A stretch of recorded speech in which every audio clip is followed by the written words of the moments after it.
so much for being willing to meet with me today to talk about your experience with ADHD and substance use and mental health. Yeah, man, happy to be here. Thanks for having me.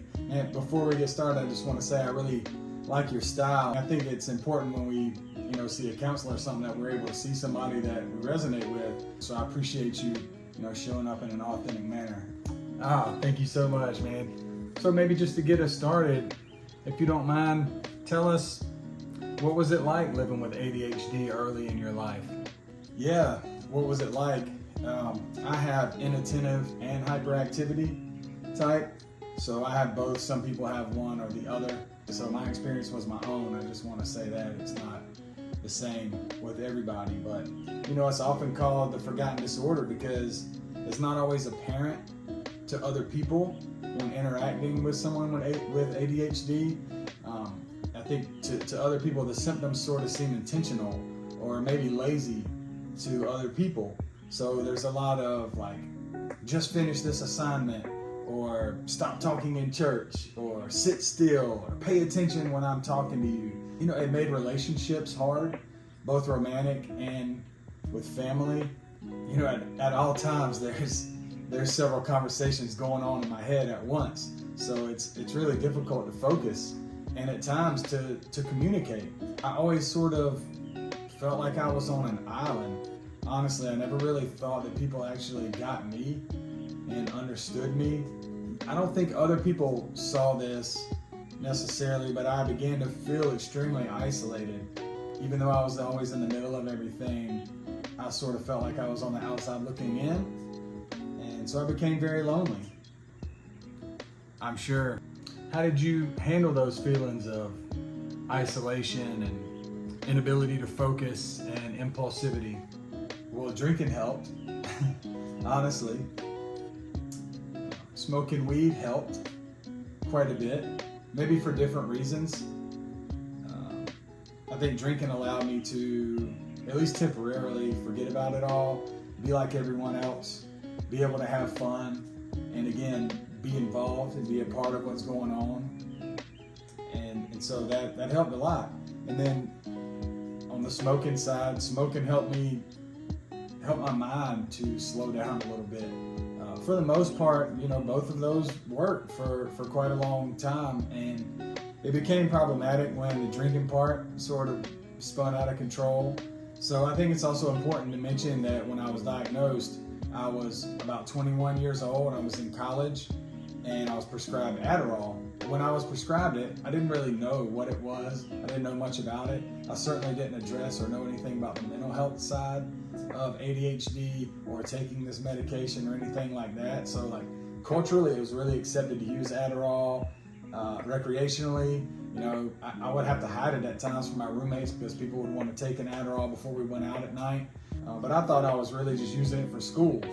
I went to the doctor because I couldn't focus. I would try so hard in school and I just couldn't get connected. I wanted to do well and I knew that I had the ability to do well, but there was something missing. So my doctor tested me. He said, yeah, man, take this. I took it. I started performing well at school. So that's all I really knew about it. And it was awesome. So I continued to take Adderall for about 15 years.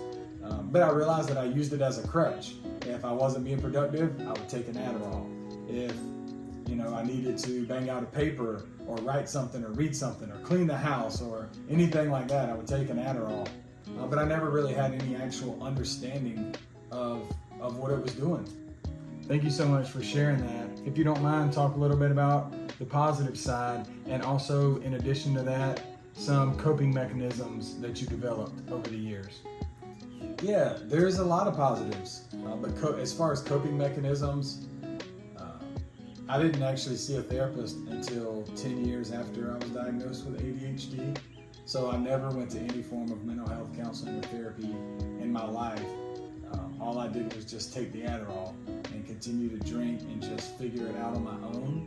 So I think there was maybe a missing education component in there. Maybe I wouldn't have listened at the time. But I went to counseling because of a failed relationship when I was around 30 years old. So that was when I began to learn about myself, how to listen to myself, learn that it's okay to be myself. And that was more helpful to me than anything else. I eventually stopped taking Adderall on my own. I quit cold turkey. I remember I was going on a trip out of the country, and I intentionally left my bottle of Adderall at home. I knew there was no access to it. I was going to Nicaragua. I knew there was no access to it where I was going, and when there was a pill there to grab, I just always grabbed it. And so I was down there for 10 or 12 days and didn't take it. Everything went fine.